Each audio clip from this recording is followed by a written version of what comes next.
warahmatullahi wabarakatuh. Perkenalkan, kami dari kelompok 2 yang akan mempresentasikan bab analisis laporan keuangan internasional. Untuk anggota kelompoknya, yang pertama ada saya sendiri, Novi Puspitasari, NIM 191600165. Yang kedua ada Cantika Nur Indania dengan NIM terakhir 191. Yang ketiga ada Tiara Canda Kirana dengan NIM terakhir 203. Yang keempat ada Dias Putri Dwiyanti dengan NIM terakhir 254. Dan yang terakhir ada Anissa Tria Utami dengan NIM terakhir 263. Tantangan dan peluang dalam analisis lintas negara. Analisis keuangan lintas batas mencakup berbagai wilayah yurisdiksi. Sejumlah negara memiliki perbedaan yang sangat besar dalam praktis akuntansi, kualitas pengungkapan, sistem hukum dan undang-undang, sifat dan ruang lingkup resiko usaha, serta cara untuk menjalankan usaha. Kerangka kerja analisis bisnis. Yang pertama ada analisis strategi usaha internasional, yang kedua ada analisis akuntansi, yang ketiga ada analisis keuangan internasional, dan yang terakhir ada analisis rasio. Saran untuk para analisis. Teristimewa pada saat melakukan analisis perusahaan di negara pasar berkembang, para analisis harus sering mungkin bertemu dengan manajemen untuk mengevaluasi intensif laporan keuangan dan kebijakan akuntansi mereka. Banyak perusahaan di pasar berkembang sangat tertutup dan para manajer masih tidak memiliki intensif yang kuat untuk melakukan pengungkapan yang lengkap dan kredibel. Assalamualaikum warahmatullahi wabarakatuh. Saya Cantika Nur Indania dengan NIM 191600191. Analisis keuangan internasional. Tujuan analisis keuangan adalah untuk mengevaluasi kinerja perusahaan pada masa kini dan masa lalu untuk menilai apakah kinerja dapat dipertahankan. Analisis rasio mencakup perbandingan rasio antar suatu perusahaan dengan perusahaan lain dalam industri yang sama. Analisis arus kas.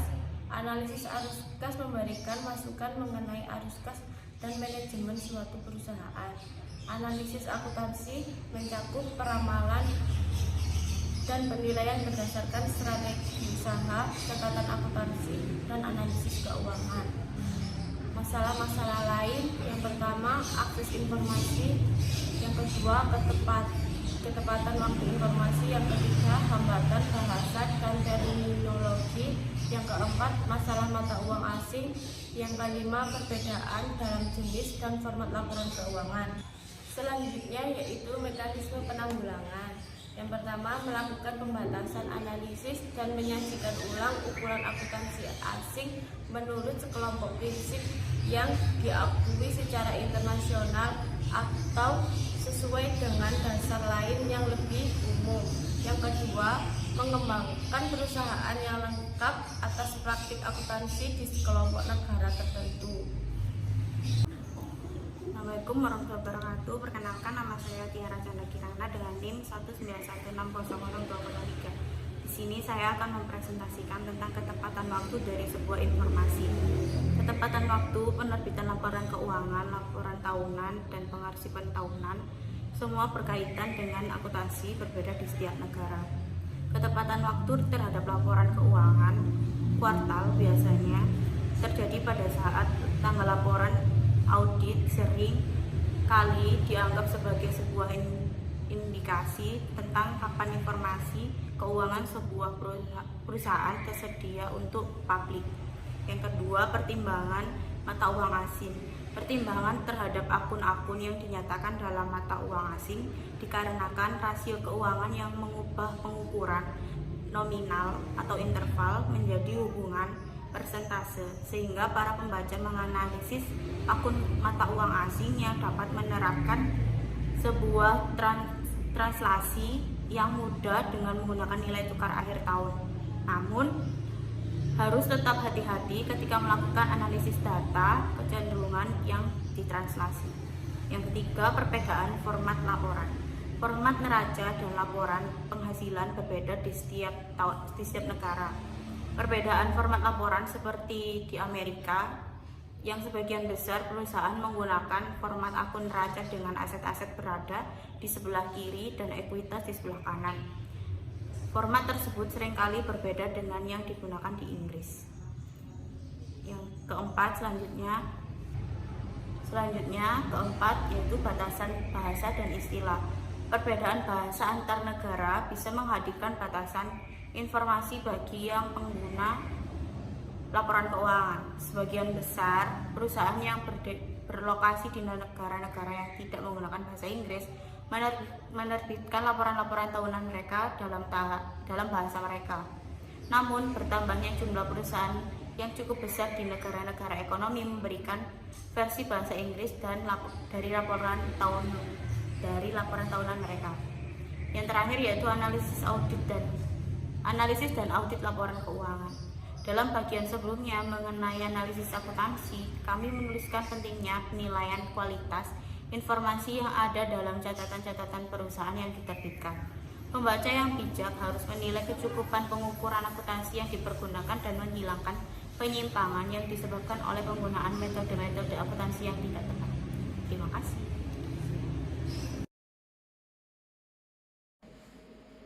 Perkenalkan, nama saya Dias Putri Duyanti dengan NIM 191600254. Baik, di sini saya akan menjelaskan mengenai subbab analisis dan audit laporan keuangan, yang mana dalam subbab tersebut terdapat beberapa indikator, diantaranya fungsi pembuktian, laporan audit, audit dan kredibilitas, mekanisme penanggulangan, audit internal, organisasi profesional, dan mengembangkan peran audit internal. Untuk yang pertama, saya akan menjelaskan mengenai fungsi pembuktian. Para auditor independen melakukan fungsi pembuktian dalam laporan keuangan. Sebagai ahli kompeten dari luar mereka meninjau informasi keuangan yang diberikan oleh direksi suatu perusahaan dan kemudian membuktikan reliabilitas, kewajaran, dan aspek-aspek kualitas lainnya. Analisis dan penilaian keuangan internasional ditandai dengan banyak kontradiksi. Di satu sisi, begitu cepat proses harmonisasi standar akuntansi telah mengarah pada semakin meningkatnya daya banding informasi keuangan di seluruh dunia. Namun demikian, sejumlah besar perbedaan dalam praktik pelaporan keuangan masih ada. Banyak negara termasuk Cina, Korea, Republik Ceko, dan Rusia berupaya keras untuk memperbaiki ketersediaan dan kualitas informasi mengenai perusahaan publik. Demikian pula, akses terhadap informasi yang tersedia bebas dan cukup relevan untuk analisis keuangan telah meningkat secara dramatis dengan penyebar luasan informasi perusahaan melalui internet. Selanjutnya yaitu mengenai laporan audit. Pembuktian auditor biasanya disampaikan kepada para pembaca laporan keuangan melalui laporan audit. Berikut laporan audit dari berbagai negara, di antaranya yang pertama negara Inggris. Laporan audit mengungkapkan tanggung jawab direktur perusahaan dan cakupan audit, dasar pendapat dan pernyataan pendapat, neraca, laporan penghasilan, dan catatan-catatan terkait harus dilindungi undang-undang. Standar audit memperluas cakupan ini hingga laporan Aroskas. Pendapat auditor harus menyatakan apakah laporan keuangan memberikan pandangan yang jujur dan wajar serta bahwa laporan tersebut sesuai dengan persyaratan hukum. Yang kedua yaitu negara Amerika Serikat. Sebuah laporan standar 3 paragraf menunjukkan perusahaan dan laporan keuangan utama yang diaudit atau jangkauan dan menyatakan tanggung jawab direksi dan auditor. Auditor harus menunjukkan apakah audit tersebut sesuai atau tidak dengan standar audit yang diterima secara umum.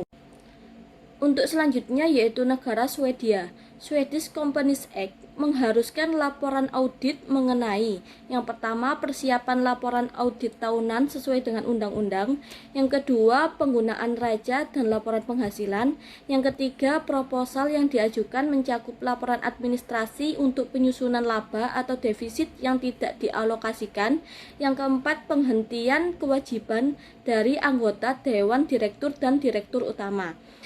Selanjutnya yaitu negara Jerman. German Commercial Code menetapkan bahwa laporan audit berisi penjelasan mengenai proses dan hasil audit, termasuk laporan direksi, perkiraan perkembangan mendatang, laporan kesesuaian dengan regulasi hukum, dan sebuah laporan yang menjelaskan sistem manajemen risiko perusahaan. Auditor harus memberikan ringkasan dari isi, jenis, dan banyaknya audit di suatu negara tersebut, sebuah penilaian hasil audit, dan pernyataan apakah laporan keuangan dan laporan direksi memberikan pandangan yang jujur dan wajar atau tidak. Kemudian mengenai audit dan kredibilitas. Kredibilitas laporan audit memiliki beberapa landasan. Landasan-landasan tersebut meliputi tapi tidak terbatas pada sumber standar audit pelaksanaannya dan profesionalisme individu atau kelompok yang melakukan audit. Selanjutnya yaitu perbedaan status auditor di berbagai negara. Untuk yang pertama, negara Prancis yaitu Commissaires aux Comptes Expert des Comptables. Yang kedua, negara Jepang, auditor negara dan auditor akuntansi. Yang ketiga, negara Inggris, akuntan terdaftar dan akuntan resmi. Yang ketiga, negara Amerika Serikat, akuntan publik dan akuntan publik terdaftar. Yang kelima, negara Meksiko, yaitu komisario dan contador publico. Akhirnya, nilai seorang auditor terletak pada kemandiriannya dari perusahaan yang diauditnya. Sebagian besar akan setuju bahwa CPA di Amerika Serikat merupakan standar kemandirian yang paling keras yang ada di seluruh dunia. Di beberapa negara seperti Hong Kong, para auditor bisa saja duduk sebagai anggota dewan direksi perusahaan atau seperti dalam kasus Korea Selatan, memiliki sedikit kepemilikan keuangan dalam perusahaan-perusahaan yang diaudit oleh mereka. Hal ini tidak selalu merupakan masalah yang sederhana ketika dilakukan audit internasional oleh firma-firma yang terhubung atau rekannya daripada oleh firma yang dimiliki kantor-kantor cabangnya. Situasinya mungkin lebih menjengkelkan di negara-negara di mana aturan-aturan setempat mengharuskan dilakukannya audit independen hanya oleh auditor lokal. Selanjutnya yaitu mengenai mekanisme penanggulangan. Kita telah melihat bahwa laporan-laporan audit berbeda di seluruh dunia dalam informasinya. Kita juga telah menuliskan keragaman dalam landasan-landasan yang membantu memberikan kredibilitas, fungsi pembuktian. Perbedaan-perbedaan tersebut mendukung panggilan untuk upaya-upaya harmonisasi internasional yang kuat dalam audit. Sebuah organisasi ternama yang memiliki misi atau harmonisasi standar audit global adalah International Federation of Accountants atau IFAC. Assalamualaikum warahmatullahi wabarakatuh. Perkenalkan, nama saya Anissa Utami, NIM 191600263. Di sini saya akan mempresentasikan mengenai audit internal. Audit internal berfungsi aktivitas kerja yang membentuk dan mengawasi sistem kontrol internal suatu perusahaan, di mana memastikan bahwa presentasi keuangan seutuhnya dan tersaji secara wajar sesuai dengan prinsip-prinsip akuntansi yang diterima secara umum. Efektivitas sistem kontrol internal suatu perusahaan sama pentingnya karena sistem tersebut memberikan lebih banyak sistem periksa dan diperhitungkan yang tepat waktu daripada yang diberikan oleh auditor dari luar perusahaan.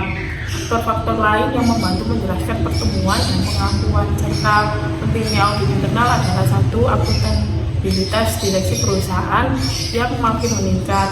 Yang kedua, meningkatnya kompleksitas organisasi khususnya pada perusahaan-perusahaan multinasional. Yang ketiga adalah banyaknya penggabungan, akuisisi, dan restrukturisasi perusahaan. Yang keempat, meningkatnya penggunaan pembayaran elektronik dan transfer lainnya untuk tujuan yang terlarang, misalnya pencucian uang. Organisasi profesional yang fokus pada audit internal disediakan oleh Institute of Internal Auditor atau disebut juga IIA yang bermarkas di Amerika Serikat dan memiliki keanggotaan internasional. Didirikan pada tahun 1991, bertanggung jawab untuk memberikan pada tingkat internasional aktivitas perkembangan profesional yang komprehensif, standar-standar untuk praktik audit internal dan sertifikasi. Yang kedua, untuk meneliti, menyebarkan dan mempromosikan kepada anggotanya dan kepada semua orang di seluruh dunia pengetahuan dan informasi yang berkaitan dengan audit internal, termasuk laporan internal dan subjek-subjek yang terkait. Yang ketiga, mengadakan pertemuan di seluruh dunia untuk mendidik anggota-anggotanya dan orang lain mengenai praktik audit internal, karena praktik tersebut ada di seluruh dunia. Yang keempat, mengumpulkan auditor internal dan memberikan pendidikan dalam bidang audit internal. Mengembangkan peran audit internal. Peran audit internal telah berkembang dari waktu ke waktu. Perkembangan awal audit internal ini pertama kali pada di Eropa, di mana banyak negara membuat regulasi secara khusus menuju pada fungsi-fungsi audit internal dan persyaratannya berdasarkan tanggung jawab, menentukan tingkat kesesuaian dengan kebijakan, rencana, dan prosedur, memastikan bahwa aset-aset suatu perusahaan dan menyesuaikan pekerjaan